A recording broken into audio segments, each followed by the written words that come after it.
Hey, what's going on there, folks? Good afternoon, good morning still out here along the West Coast. It is the Earthmaster here on this Thursday, April 27th, 2023, 10:14 a.m. Latest quake shows looks like a 2.5 here in the area of Turkey. We did see a little bit of movement kicking up here across the Turkey area and also the Mediterranean following some deeper earthquake activity here yesterday. All right, let's go ahead and look at the latest earthquake map here across the flat scale model. Still seeing a little bit of migration out here across the northwestern corner here of the Pacific Plate. Let me bring in specifically this area. We were watching kind of a trail of earthquakes here across the area from yesterday. We did see a little further movement down south here, just off the coast of Japan, of 4.3, 64 kilometers deep into the Japan Trench here. So still kind of watching this area for some movement. Also, we did see a little uptick further down south into, just outside the East China Sea area. Right along the plate boundary here of the Philippine Plate. Did have a little swarm of activity. Looks like a couple fours and even a 5-pointer in this area as well. Kind of filling in some of the seismic gap that we were looking at yesterday. This plate area over here was pretty quiet. Looks as though, as mentioned early this morning, it's filling in slightly. I'll continue to watch this Philippine Plate here for some movement. Also down south here into the Java Trench. A couple from yesterday. It looks like we had a little further movement up north here along the Sumatra area, northern Sumatra in Indonesia, with a 4.6 coming in just a couple hours ago. Let's see what we got here for the rest of the world. There's some of those 2s and 3s kicking up around Turkey. Not a whole lot showing up here on the USGS map. We do have that 4.2 showing up, though, at about 8:30 this morning into the Turkey area. And, of course, there's quite a few 2s and 3s within that mix as well. Atlantic Ocean, nothing else popping up here since the 5.1 down into the South Sandwich Trench from yesterday. Into the South America region, looks like things are lighting up a little bit. You wouldn't know it, though, right? Looking at the USGS map here, you would not know. But, again, the USGS limited on what they report as far as the magnitudes go. But I can definitely tell you there's some uptick here across the northern end of the Peru-Chile Trench with a 4.0 and some smaller quakes stretching down towards the Chile area. Also some activity ramping up here across the Middle America Trench with a couple 4s kicking off there. Alaska looks as though, what do we got going on up into the beautiful state of Alaska? Looks like along the Aleutian Trench here, 4.0, well south of Perryville, Alaska, 16 kilometers deep, right smack dab on the subduction zone here, 16 kilometers deep. So looks like slight uptick going on currently as we speak across the area of the Pacific and the North American plate boundary here. Also 2.2 coming in the latest quake within this area. So slight uptick. Watch that area today, I believe. Across the Big Island of Hawaii. This was definitely getting interesting here last night. We've seen a 3.9 western side here of the Big Island. 26 kilometers deep. Also that 4.2 coming into the Pahala area yesterday.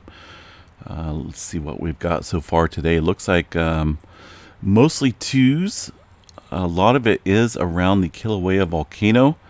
Still seeing a little bit of questionable activity out there. I think this is definitely getting recharged, so to speak, underneath the ground, underneath the surface. Let me check out the latest informational statement here on the Kilauea volcano. If it's out already, I don't know if it is. Daily update. There's the informational statement. This was put out, looks like late last night on the Kilauea volcano. Looks like no apparent effect from that 4.2 in the Pahala area yesterday. So no effect there on the volcano. No unusual activity. So just kind of watching this area. It's been showing some elevated movement here across the past 7 days or so. A lot of deeper activity up around Mauna Loa. Down below this area, and also the Kilauea volcano, more so than normal background levels, and the depth of these earthquakes are indicated probably consistent with magma well below the surface, recharging the system. Let's see, West Coast area. Let's see what we got. Yellowstone up here chiming in a little bit. Some ones and some smaller quakes. Let's give a quick glance here at the Yellowstone overview. And what do we have? Not a major swarm. Looks like a little activity from last night, as we noted. And maybe a handful or so since then. Nothing major going on. Always like to double check the live seismographs or the recorded seismographs just for confirmation on what's going on up there, because the USGS sometimes takes a day or two to report on the earthquake swarms when they happen. But looks like not a whole lot currently, so continue to watch that though. Across the Idaho area, had a few earthquakes popping up here into the region around Stanley, Idaho, 2.3. A couple other smaller, well, we had a 3.5 yesterday as well, so. All right. Let's see what else we have. Pacific Northwest, not a whole lot going on there. Northern California, 2.0. Goodness. Hydesville area, 16 kilometers deep. That earthquake coming in this morning, it looks like. That's the southern end of the Cascadia, 16 kilometers deep right here. Let's see what else we have across the region. Not a whole lot going on across Northern California. Most of the activity looks like it's focused around the San Jacinto fault zone in a little swarming area in between these couple different faults here.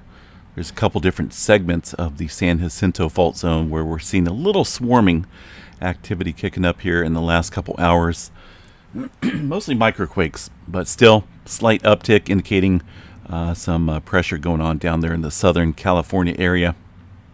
A couple smaller quakes here at the very end of the southern end of the San Andreas Fault, the Brawley seismic zone. This area has seen slight uptick here in a little bit of earthquake activity, but nothing major. Just been a little sporadic across that area. Let's see, anything else going on here? Texas, Oklahoma. Nothing major to chat about. And of course, around the Caribbean plate here, we were looking at low activity across the Middle America Trench area southward yesterday, but it looks like it's shifted north here up along the coast of Mexico. Puerto Rico area, fairly quiet. Just some twos and an occasional three popping off there. Right down in New Zealand. New Zealand's kind of been the hot spot here recently. Looks like they did have another deep 4.4 earthquake into the area. This is 225 kilometers deep. Now that's a subduction zone earthquake. We do have the Hikurangi subduction zone off here, right? Off the east coast of North Island. And that is a deep one, considering all the activity we've seen here recently over around, I believe it was this area right here. Let me pull up the last 7 days. There's a lot more earthquake activity than what's shown here on the USGS map, but we've seen relatively shallow earthquake activity here at the surface with this earthquake swarm. And I say it's a swarm because it was it's fairly intense. I'll show you on the GeoNet servers here in a minute. But with this type of activity here, and then now we're seeing some further deep movement here into the subduction zone, this definitely, I believe, raises my suspicion on the Hikurangi showing some major stress out here. And that is a subduction zone similar to the Cascadia, but not so much on terms of what's being which plates are affecting it. Up here, of course, along the Cascadia, we got this little separate microplate here called the Juan de Fuca plate being shoved underneath the North American plate here that creates the Cascadia. Over here, it's a lot different setup here. You got the Pacific plate and in this specific area creating a subduction zone. Let me bring up this right here with the Pacific and the Australia plate. This doesn't generally move. This whole area isn't really a subduction zone here. There's a couple different fault systems, and the plate boundary runs separate from the subduction zones here, but it's a very complex area in terms of stress and potential buildup here. There's not a whole lot of historical data on the Hikurangi subduction zone, but there is definitely quite a few studies on it, and they believe it's very capable of producing a megaquake, and it's showing a lot of uptick here recently.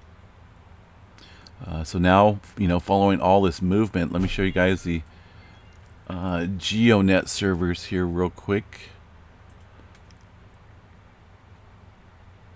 I'll bring this up here. There's been a pretty good swarm of earthquake activity out here. As you can see near this area of North Island, quite the cluster of quakes. We did have a 5.4. GeoNet reporting the larger quake as a 5.9. USGS still stating that as a 5.4. So, go figure. Either way, elevated uptick and a whole bunch of aftershock activity as well within this location. That's been definitely rocking and rolling. But this is separate. Again, this is separate from the activity occurring further downstream. But it does seem a little odd to see a whole bunch of movement up here at the surface, and then some deeper activity here just a day or so later, all lined up with the Cascadia or the Hikurangi subduction zone here that sits just off the southeastern corner here of the Big Island. Definitely noteworthy to watch here. See what the earthquake drums look like here across the New Zealand area. It's going to be closest around, let's see here, which station has the most prominent signature on here. I believe it's going to be one of these two here, or three. Either way, looks like still fairly busy overnight and this morning with a handful of earthquakes. GeoNet servers, of course, reporting more than just one earthquake. This is coming off of the USGS here, and I'm not for sure why EMSC isn't picking up on it. I'm tempted to throw back up the GeoNet servers on the Earthquake 3D globe with the elevated activity. The Earthquake 3D program is actually a really interesting program. You can get it online. They have a free version, of course, and a paid version, which gives you some other benefits to that purchase. But GeoNet servers right here, New Zealand, you can add that onto the list of combined feeds, and that should pull up what the GeoNet servers are reporting. There they are. See, now it shows pretty much all the earthquakes occurring down there. But we don't want every single one on there. So I try to limit it about 2.0 and above. So that should be good. But that kind of gives you guys a general idea of, the swarming and earthquake activity ramping up across this area of New Zealand. It's a major seismically hazardous zone. Very capable of producing a large earthquake. That's a Hikurangi subduction zone. And I believe a subsequent tsunami. So we'll keep that up for now. Occasionally, the GeoNet servers will put out a phantom earthquake. I don't know why or how. Maybe, hopefully they got it fixed by now.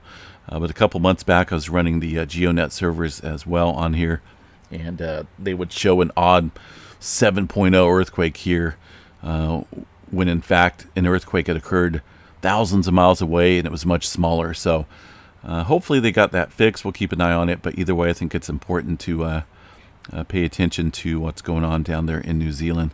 4.1 coming down into the southern end of the Middle America Trench currently. It was absent of earthquake activity here just a minute ago, but looks like that's coming in. It looks like it's reported by the EMSC as well, so it's going to be down here just off the coast of El Salvador. All right, either way, let's see what else we have. Got to get off here, and I got a pretty busy day ahead of myself here. A bunch of schoolwork and lectures and whatnot. All right, I think that's about it. space weather, we did have a CME blast off here from a new sunspot. Remember, we were chatting about this last night. This large regional sunspot up here on the northeastern limb popped off a fairly massive CME, but it was not Earth directed. There's the CME that was produced this morning from this sunspot. Beautiful, absolutely beautiful feature, similar to what was produced here about a week back. That gave us the auroras here in the lower 48, certain areas of the lower 48. I didn't see it myself here in Northern California, but a few folks did up north here around Mount Shasta. So that is not Earth directed. It was facing away from us, but it is a noteworthy sight to watch, as it does look fairly complex here. It's large, does have quite a few different magnetic structures in the core of that sunspot. We'll continue to watch that. Also here directly facing us, notice this area of growth and darker colors within this sunspot region. That is a sign of some growth within that 3288, and it's definitely advanced more so this morning than what it has the past couple days. So that will give us potentially an elevated threat. It is currently directly facing us. So if anything were to pop off, it'd be directly directed to the Earth. Right now, 50% chance for a C flare, M flare at 10, X flare at 1. I think these are just, I don't know if he's updated it yet or not, but I think we got a little bit more possibility of seeing some M flares here from a couple different sunspots, and potentially that one that's facing us currently, 3288.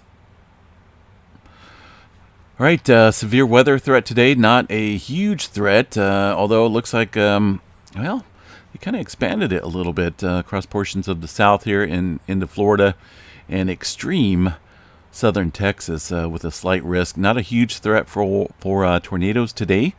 Looks like 5% around the Texas area, or the Florida region, Tallahassee area, and maybe into portions of Georgia and extreme southern Alabama.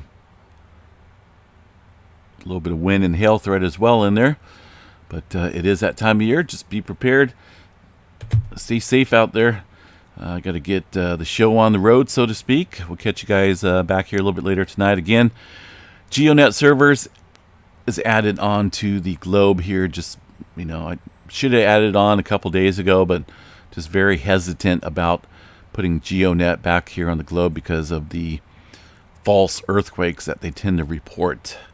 Overblown too on the magnitudes at times. So, but I think it's definitely noteworthy and warranted, I think, to keep this up on the globe for now, just due to the elevated activity across New Zealand. All right, guys, I'm out of here. Have a good one. We'll catch you guys back here a little bit later tonight. Take care.